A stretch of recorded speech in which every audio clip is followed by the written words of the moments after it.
خلاص كده حبايبي، الطاجن خرج من الفرن اهو. طاجن البطاطس مش قادرة يعني سخن جدا. ايه رأيكم بقى في الجمال ده؟ ايه رأيكم؟ بصراحة انا حطيته زي ما هو كده، ما عملته حطيته في الفرن يعني نص ساعة، وكان طالع معانا اهو ومتحمر وزي الفل. تعالوا بقى كده ما اقولكم انا عملته ازاي. يلا حبايبي نجهز مع بعض طاجن البطاطس بالخضروات زي ما انتوا شايفين كده.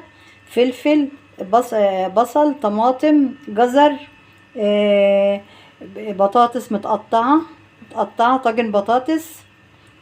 وحاطين معاها لحمة. طاجن البطاطس باللحمة يا حبايبي زي ما انتوا شايفين كده.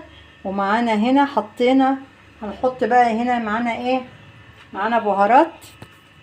البهارات الحلوة بقى الفلفل الأسمر 7 بهارات، كمون،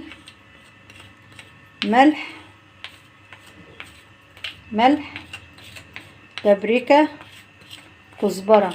كل البهارات دي على الطاجن الحلو الجميل ده. ايه رأيكم في الجمال والألوان؟ ايه رأيكم في الألوان والجمال والحلاوة دي؟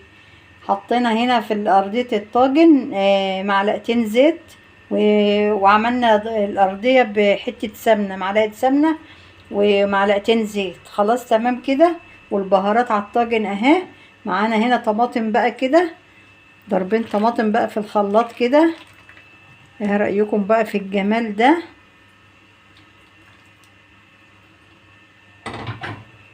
هندخله الفرن، هندخل الطاجن ده الفرن، وما يستوي نطلعه مع بعض. بقى يا حبايبي اللايك الحلو، تعالوا كده اما ايه نشوفه كده مع بعض. شايفين الجمال؟ شايفين البطاطس مستوية ازاي؟ شايفين نص ساعة في الفرن كان خرج معاكم. شايفين الحلاوة؟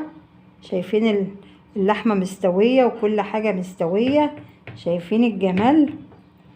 ايه رأيكم بقى في الحلاوة دي؟